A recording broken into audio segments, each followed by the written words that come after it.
నమస్తే. ఇన్నాళ్ళు నన్ను సపోర్ట్ చేస్తూ, ఎంకరేజ్ చేస్తూ మీ ప్రేమని నాకు అందిస్తున్న ప్రతి ఒక్కరికి కృతజ్ఞతలు. అలాగే ఈ వీడియో కూడా ఖచ్చితంగా మీకు ఉపయోగపడుతుంది. లైక్, షేర్ అండ్ సబ్స్క్రైబ్ చేసి మీ సపోర్ట్‌ని నాకు అందించండి. అలాగే ఈ వీడియో పట్ల మీకున్న అభిప్రాయాన్ని కామెంట్ సెక్షన్‌లో కామెంట్ చేసి తెలియజేయండి. ఇప్పుడు వీడియోని చూద్దాం. జ్యోతిష్య శాస్త్రం ఒక అద్భుతం. వేదాంగమైన జ్యోతిష్య శాస్త్రం అనేటువంటిది మానవ జీవన గమనానికి ఒక వరం. జ్యోతిష్య శాస్త్రం నీ జీవితంలో వెలుగునింపే ఒక భాష. ఆ భాష నీకు అర్థమైతే ప్రకృతి నీతో మాట్లాడుతుంది. అస్ట్రాలజీ నేర్చుకోవాలి అనుకునే వారికి అద్భుత అవకాశం. మురళీధర శర్మ గారి అస్ట్రాలజీ క్లాసెస్ అతి త్వరలో మొదలు కాబోతున్నాయి. 100% జాబ్ గ్యారంటీ. వివరాల కొరకు సంప్రదించండి. నమస్తే, వెల్కమ్ టు అవర్ ఛానల్. నేను పద్మిని. ప్రస్తుతంతో పాటు ప్రముఖ ఆధ్యాత్మికవేత్త, ప్రముఖ న్యూమరాలజిస్ట్, లక్ష్మీ నరసింహస్వామి ఉపాసకురాలు శ్రీమతి స్రవంతి గారు మనతో పాటు ఉన్నారు. మాట్లాడదాం. నమస్తే అక్క. నమస్తే పద్మిని. అక్క, కొంతమందికి కొన్ని విచిత్రమైన సమస్యలు ఎదురవుతుంటాయి. అప్పటిదాకా మేము బోల్డ్ అని పూజలు చేసుకునే వాళ్ళం, చాలా భక్తి శ్రద్ధలతో, చాలా డిసిప్లైన్ గా చేసుకునే వాళ్ళం. బట్ ఏం జరిగిందో తెలీదు, ఆల్ ఆఫ్ అ సడన్ పూజ చేసుకోవాలి అంటే మనసు అక్కడికి వెళ్ళట్లేదు, బద్ధకం ఆవరిస్తోంది. One of the major reasons అనుకోవచ్చు. బద్ధకం కానీ, హెల్త్ ఇష్యూస్ రావటం కానీ, ఏదో ఏదో సంథింగ్ ఇస్ దేర్. కానీ వెళ్ళలేకపోతున్నాం, పూజ గది వైపు వెళ్ళలేకపోతున్నాం, చేసుకోలేకపోతున్నాం. ఇదివరకు ఇట్లాగా లేదు, లేకపోతే అసలు మొదలేదు. ఎప్పుడు మేము పూజలు చేసుకున్న బాపత కాదండి అని అంటే ఒక్కొక్కసారి ఇన్స్పైర్ అవుతుంటారు. యూట్యూబ్ కూడా ఇంత వాస్ట్ గా పెరిగింది కాబట్టి అరే మనం కూడా చేసుకుందాం అని ఇన్స్పైర్ అయ్యి చేసుకుంటూ ఉన్నారు. మంచిదే కదా, ఎప్పటికో అప్పటికి నిజమైన భక్తి మార్గంలోకి వెళ్తారు.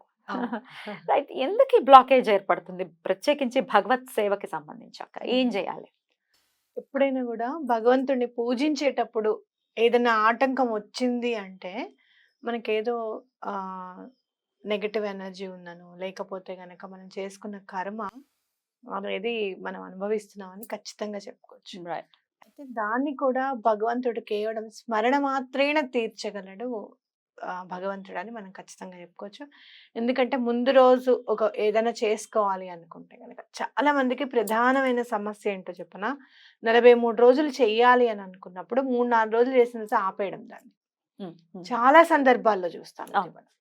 అక్కడ మాత్రం మనకి క్రమశిక్షణ అలవడలేదు అని ఖచ్చితంగా చెప్పుకోవచ్చు. ఎందుకనంటే మొదలు పెట్టడం చాలా ఉత్సాహంతో మొదలుపెట్టి తర్వాత నీరు గారిపోతుంటుంది. అది ఎందుకు అనుకున్నాను రా అని మొదలవుతుంది. లేదు అంటే గనక ఇవాళది రేపు కలిపి చేసేసుకుందాంలే, రేపు 3 రోజులది కలిపి చేసేద్దాంలే అని ఇలా ఒక్కసారి గ్యాప్ వచ్చింది అనుకో, ఆ గ్యాప్ అనేది కంటిన్యూ అయిపోతుంది అనమాట. అలా ఏవైనా మానసికంగా మనం ఏమైనా ఎప్పుడైనా తప్పులు చేసామో, అట్లా ఏదైనా మొక్కులు మొక్కి అవి తీర్చకుండా ఉన్నాయా అవి కూడా చూసుకోవాలి. ఉత్తిగా దండం పెట్టేస్తుంటారు కొంతమంది, నాయన వచ్చేస్తాం, మేము తిరుపతికి వచ్చేస్తాం, మేము వచ్చేస్తాం, యాదగిరిగుట్టకు వచ్చేస్తాం, అలా వెళ్లకుండా ఉండడం అనమాట. అది కూడా బ్లాకేజ్ కింద అవుతుందా? మొక్కులు ఎంత బ్లాకేజెస్. అమ్మో అక్క, మొక్కులు మొక్కేసి మర్చిపోతే దానికి ఇంకా వేరే పరిహారాలు చూసుకోవాలి. మనం ఏమైనా మర్చిపోయామా, అవి ఏమన్నా మన వాళ్ళు ఎవరైనా పెద్దవాళ్ళు ఉన్నారా, అవి మొక్కేమన్నా వాళ్ళు తీర్చకుండా వాళ్ళు వెళ్ళిపోయారా అనేది కూడా మనం చూసుకోవాలన్నమాట. ఇవన్నీ చూసుకుంటే ఇంకోటి ఏంటంటే, భగవంతుడి దగ్గర మనం చెయ్యాల్సింది ఏంటి అంటే, నువ్వు ఏ స్తోత్రం చదివావో లేకపోతే ఏ మంత్రాన్ని జపం చేసావన్న దానికంటే కూడా చక్కగా 2 చేతులు ఎత్తి మనస్ఫూర్తిగా ఆయనకు దండం పెడుతున్నావా లేదా అనేది చాలా ముఖ్యం. పరమాచార్య గారు ఏం చెప్పారో తెలుసా, మీరందరూ కూడా, నాకు నిజంగా ఆశ్చర్యం అనిపిస్తుంది అనమాట, అంత అనుష్ఠానం చేసిన మహనీయుడు దేవుడు కదా. అందుకే మనందరినీ దృష్టిలో పెట్టుకొని చాలా చిన్న కోరిక కానీ చాలా పెద్ద ఎత్తున మనకి లాభం చేకూర్చేది ఆయన చెప్పారు. మీరందరూ మీ జీవితంలో కేవలం 2 నిమిషాలు నాకు కేటాయించండి. 2 minutes.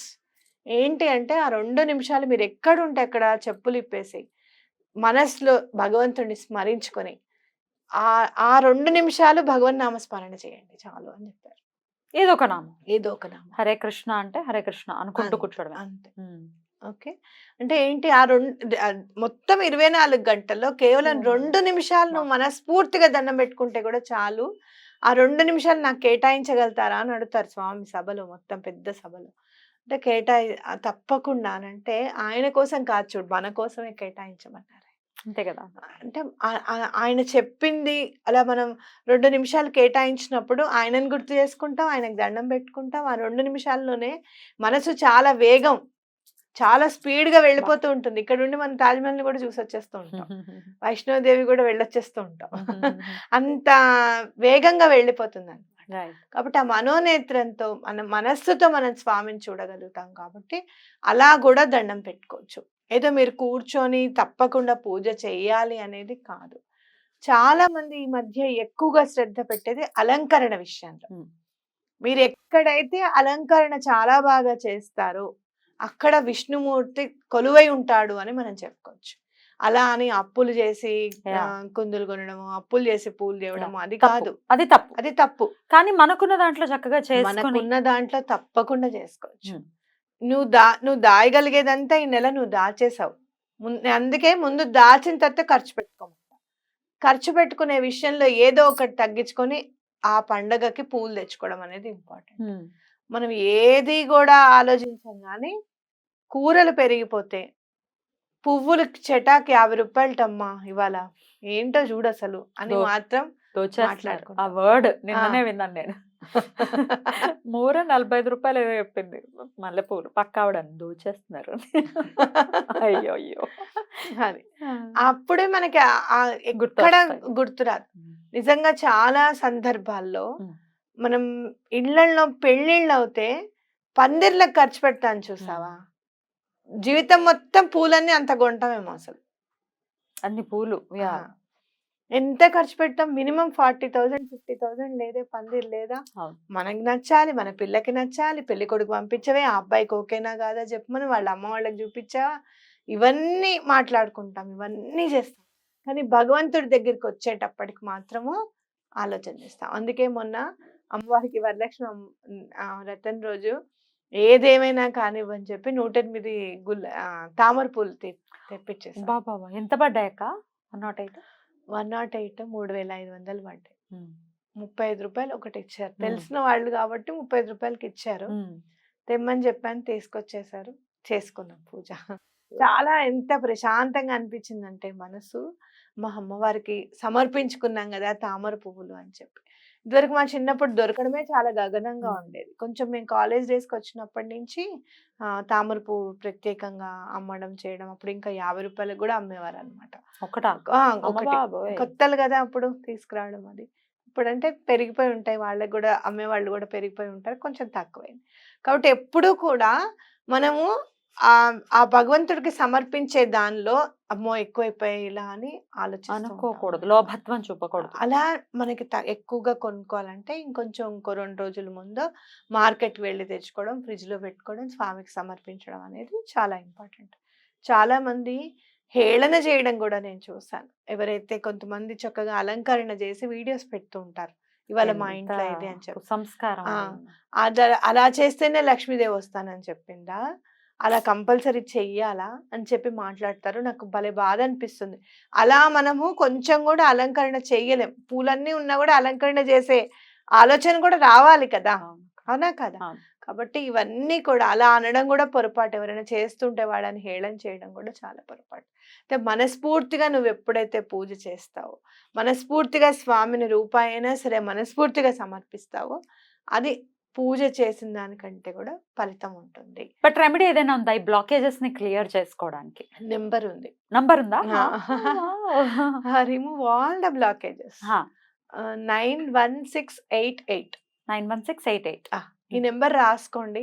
నెమ్మదిగా మీరు ఏం చేస్తారంటే, నేను ఇది ఒకటి పాటించండి. ఎందుకంటే చాలా ప్రాబ్లమ్స్ లో ఉన్నప్పుడు మన గ్రహస్థితులు బాగాలేవనుకో, ఆ టైంకి ఎవరో ఒకళ్ళు ఇంటికి రావడం, కూర్చోవడం, పూజాది ఆగిపోవడం, అట్లాంటివి కూడా జరగచ్చు. నేను అనుభవించాను అవన్నీ నేను ఫేస్ చేశాను. అప్పుడు మీరు ఏం చేస్తారంటే, నేను అప్పుడు ఏం కనిపెట్టుకున్నానంటే, పూజ రూమ్ లో కూర్చున్న తర్వాత అనుకోవడం అనమాట, ఇవాళ ఒక్కరోజు విష్ణు సహస్రనామం చదువుతా అనుకొని చదువుకునేదాన్ని. మళ్ళీ నెక్స్ట్ డే పూజ దగ్గర కూర్చున్నప్పుడు ఇవాళ సోమవార వ్రతం కదా, ఇవాళ పొద్దున్న సోమవార వ్రతం చేసుకుంటాను అనుకోవడము. అలా వ్రతం లాగా ఏమైనా చేసుకోవాలనుకుంటే పువ్వులు అవి 3 రకాల పువ్వులు, కొబ్బరికాయ, బెల్లం ముక్క అవి అరేంజ్ చేసుకోవాలి కాబట్టి ఆ రోజే అనుకోవడం, అన్ని తెచ్చుకోవడం, చేసుకోవడం అనమాట. అలా చాలా మార్పు వచ్చింది. నేను ఏది అనుకుంటే అది చేయడం అనేది వచ్చింది అనమాట. నేను చేసుకున్నప్పుడు ఏమవుతుంది అని అంటే, ఎక్కువగా స్వామివారికి సమర్పించేవి ఎక్కువగా అవుతుంది. ఇప్పుడు కమలం పువ్వులు అనుకో, లేదు అంటే గనక స్వామివారికి మనము రక్షాబంధనం రాఖీ ఇది గోల్డ్ది సమర్పించాలని నేను అనుకున్నా. నేను గాణగాపురంలో ఉన్నా, ఇక్కడ హైదరాబాద్ నుంచి ఒకళ్ళు వస్తున్నారు నెక్స్ట్ డేనే గాణగాపురానికి. అంటే రేపు రాఖీ పౌర్ణమి అనంగా వాళ్ళకి చెప్పడం, వాళ్ళు నా కోసం షాప్కి వెళ్ళి తీసుకురావడం ఇది జరిగిందన్నమాట. అవును. ఇలా సమర్పించేవి కొంచెం ఫాస్ట్ గా జరిగిపోతాయి నా విషయంలో. మనం ఏ విషయంలో ఏది జరుగుతోంది మన విషయంలో అనేది చూసుకొని Right. దాని ప్రకారంగా మీరు వెళ్ళండి. Right. స్తోత్రం చదువుతామంటే మీకు పని అవుతుందా, వ్రతం చేసుకుంటామంటే మీకు పని అవుతుందా, అలాగే ఇలాంటి కర్మల్ని పరిపక్వం చేయగలిగేది, నెగటివ్ ఎనర్జీస్ అన్నిటిని దూరం చేయగలిగేది గురువు మాత్రమే, దత్తాత్రేయులు వారు. ఆయనకు దండం పెట్టుకోండి, సిద్ధమంగళ స్తోత్రం చదువుతాను ఆయన అని దండం పెట్టుకోండి, లేదంటే స్వామివారి గాణగాపురం వస్తామని దండం పెట్టుకోండి, తప్పకుండా కర్మ అంతా కూడా పటాపంచలు అవుతుంది. బ్యూటిఫుల్. ఈ నంబర్ ని ఎక్కడ రాసుకోవచ్చు అక్క? ఇక్కడ ఇక్కడే సేమ్. చాలా మంది నాకు ఒకటి చెప్తున్నారు, ఇట్లా అడుగుతున్నారండి మమ్మల్ని, ఇంట్లో వాళ్ళు కూడా రాసుకున్నావుగా వచ్చేసాయా డబ్బులు అని అంటున్నారండి అని అనుకున్నప్పుడు నేను ఒకటి కనిపెట్టా, అది నేను కూడా చేసా.